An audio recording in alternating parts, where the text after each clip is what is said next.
Good evening, friends. Today I'm recording the question answers for the examination SC-900, which is part of Microsoft Azure Azure's exam, Microsoft Security, Compliance and Identity Fundamentals. In this exam, the first slide which I'm covering is for the content and the syllabus which is covered under this exam. Now, broadly, there are four topics which are covered under this exam to assess the capability and the skillfulness on these four areas. The first topic is the concept of security, compliance and identity, which covers almost 10 to 15% questions. Second topic is the capability of Microsoft Entra, which covers almost 25 to 30% question. Third topic is capability of Microsoft Security Solution, which covers almost 35 to 40% questions. And the fourth topic is capability of Microsoft Compliance Solutions, which is almost 20-25%. Now in this examination you will get around 49 questions, out of which 35 questions should be correct, because the passing marks in this exam is around 700 marks. So 70% of 49 is around 35 questions. You need to ensure that that are correct to pass this exam. Okay, and you will get around 45 minutes to complete these 49 questions. Now starting with the question number one. Question 1 is according to the shared responsibility model, which of the following computational model places the most responsibility on the cloud service provider? Now we have got four options here: private cloud, IaaS, PaaS and SaaS. The correct option here is the option 4, SaaS, because the SaaS model implemented by the services such as MS Office cloud service provider takes on the service management responsibility beyond configuring the customer's desired user data and the device configuration setting. Moving on to question number 2. Question 2 is are used to implement encryption in transit, such as HTTPS protocol for the secure browsing or certificate-based authentication on secure Wi-Fi network. Four options: option 1 symmetric encryption, asymmetric encryption, neither symmetric or asymmetric, and the last option is both symmetric and asymmetric encryption. So correct option here is option 4, both symmetric and asymmetric.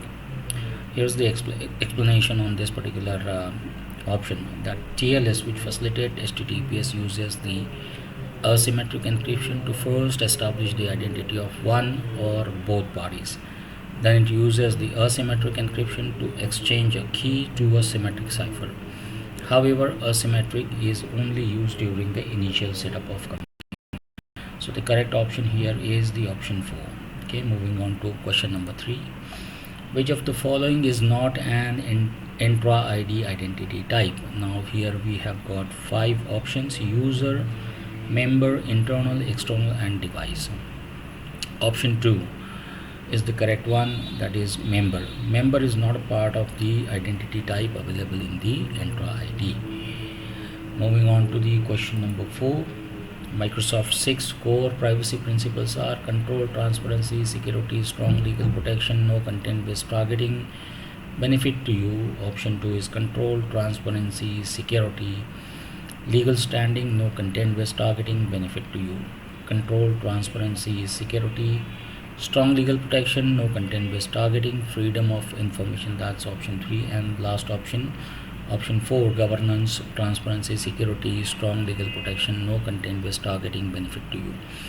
Now here the correct option is option number 2, which is control, transparency, security, legal standing, no content-based targeting. Benefit to you. You can explore more information on this particular topic, which is a part of the Zero Trust Guiding Principles. You can go through the link which is mentioned below in the slide. I will also mention this in the comments. You can click on it and check more details on the Zero Trust Guiding Principle. I'll move on to the question number 5. Question 5. Which of the following is not a feature of Entra-ID self-service password reset? 4 options: password change, when user knows password but wants to change. Option 2, password reset, when forgot password or password expired. Option 3, Password set when account is disabled. Option 4, password unlock when the account is locked out. Now here the correct option is option 3, password set, because the user cannot set or reset password when their account is not enabled. Moving on to question number 6. The probability that given an authentication request is not a request by the identity owner is referred to as user risk. Is it true or false? These are the two options. Correct option here is false. Explanation is the two type of risk defined in the identity protection feature are user risk and the sign-in risk. Now user risk represents the probability that a given identity or the account is compromised. Sign-in risk represents the probability that a given authentication request isn't authorized by the identity owner. I'll move on to question number 7. Here in question 6, the correct option is option 2, which is false. Option number 7. Question number 7, sorry. The security is the implementation of security benchmark for the specific Azure services. There are 4 options. Option 1, control. Option 2, configuration item. Option 3, baseline. Option 4, access package. Now baseline is the correct option here, which is option 3. Baseline is the implementation of security benchmark for specific Azure services. Okay. I'll move on to question number 8. Which of the following contains a snapshot of item email files that have the sensitivity or retention label applied or have been classified as sensitivity information type? 4 options again. Activity Explorer, Content Explorer, Case Notes, and the Case Overview. Here the correct option is option number 2, that all the data files and the email messages associated with the alert activities are automatically captured and displayed in the Content Explorer. So Content Explorer is the correct option in question number 8.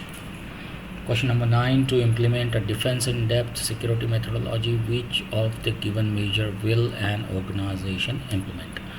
Number 1, corporate network with no segmentation. Number 2, multi-factor authentication for all the users, locating all its servers in a single physical location, and all of the above. Here the option 2, multi-factor authentication for all the user, is the correct answer.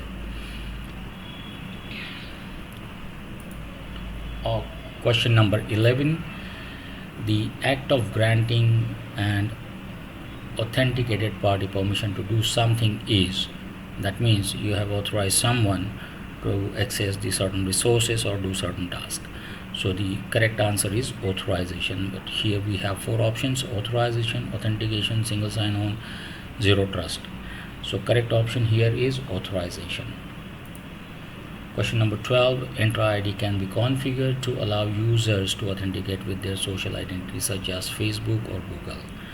In this scenario, Facebook and Google are serving as first option service principal, second option identity provider, third option trusted entities, fourth option managed identities. So the correct option is identity provider. Now in Entra ID, an identity provider maintains and manages the identity information while providing the authentication services to the application.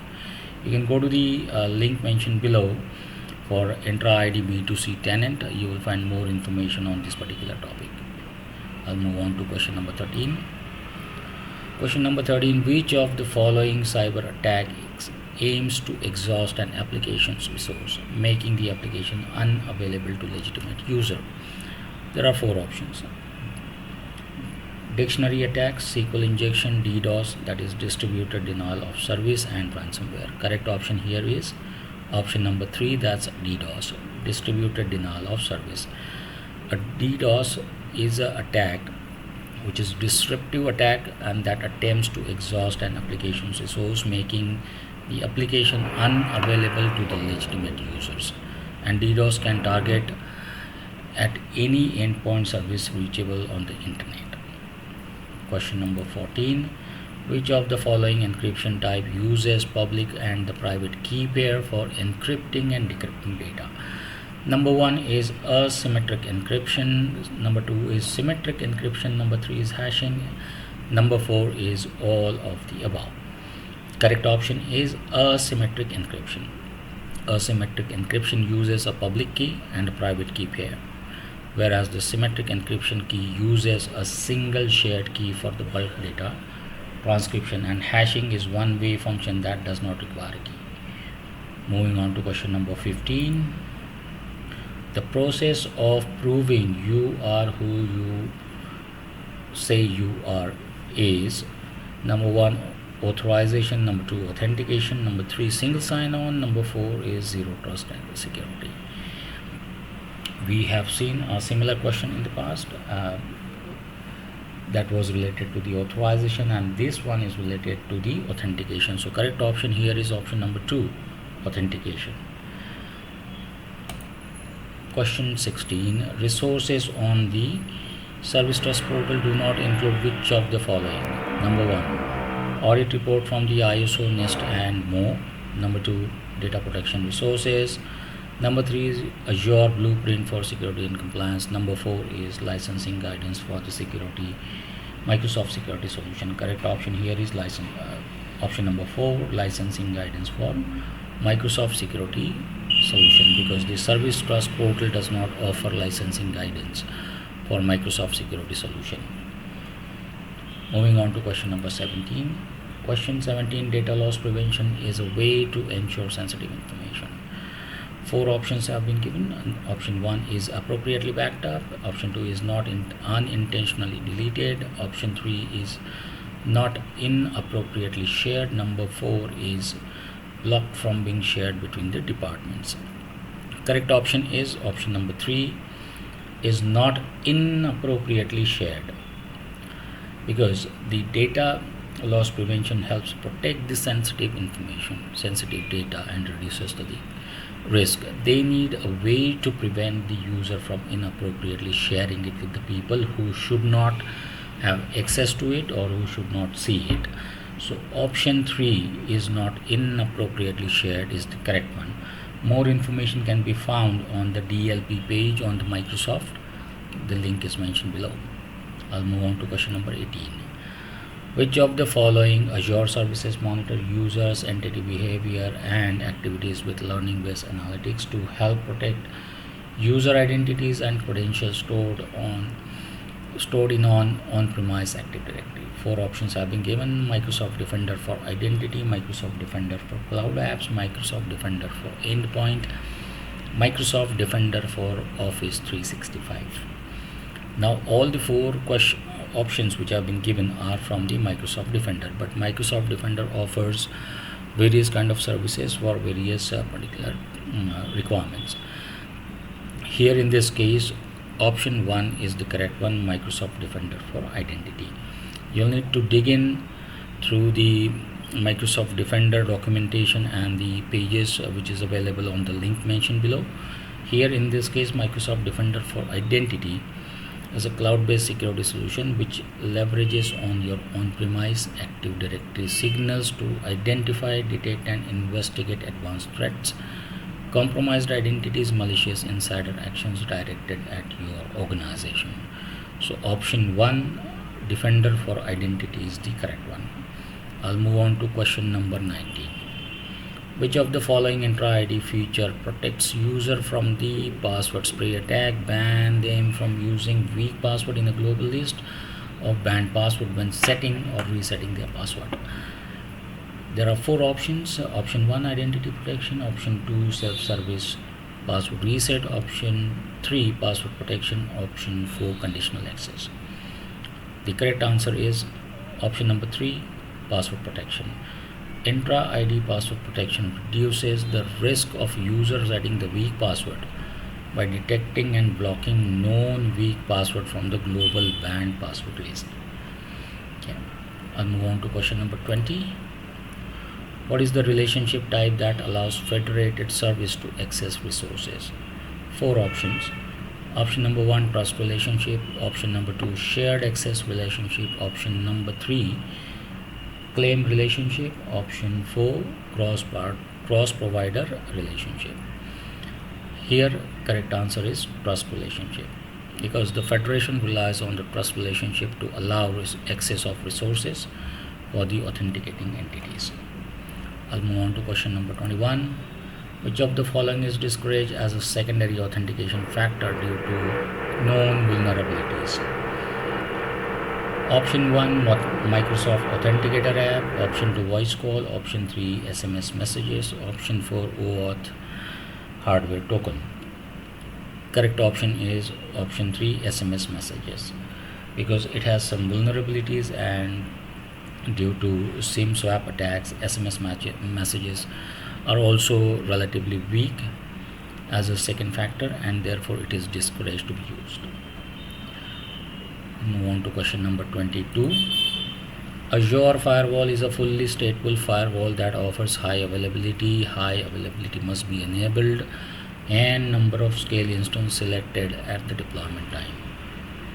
Two options. Is it true or false? The correct answer here is false. Why? Because high availability and unrestricted scalability is already a built-in solution. Okay, I'll move on to the question number 23. Which of the following is an advantage of single sign-on? Four options given. User password expires less frequently.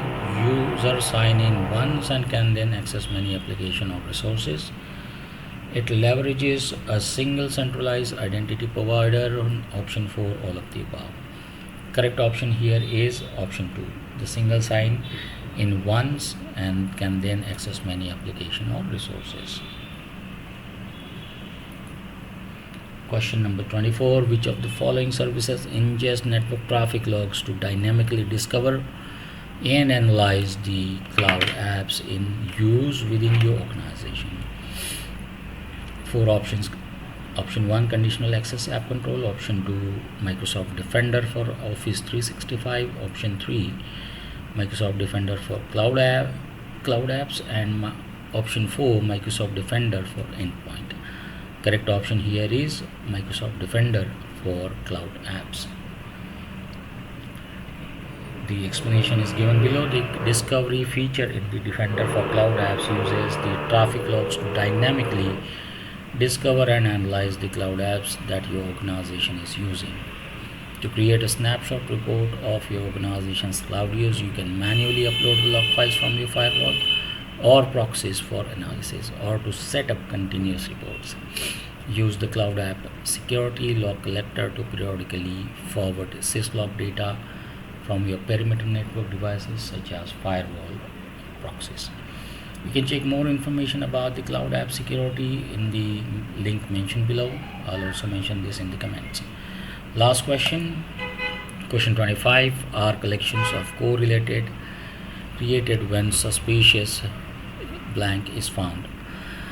Four options: alert incident events. Option 2, incident alert events. Option 3, event incident alerts, and option 4, incident events alerts. Now this can be confusing to understand which particular option is the relevant one, so you need to understand which initiates which particular part. Here correct option is option 2, because the incidents are the collection of the correlated alerts created when a suspicious event is found. Okay, so option 2 is the correct one. You can find more information about the 365 Defender in the mentioned link. Okay, this was the last question for this particular part 1 of the Q&A for SC-900 exam. Next week I will upload part 2, another set of 25 question and answers. There are around 150 such question and answers, so I will upload all the videos by next week. Do subscribe, share, and like the channels. Okay, and do let me know if you have any questions in the comment box. Thanks so much.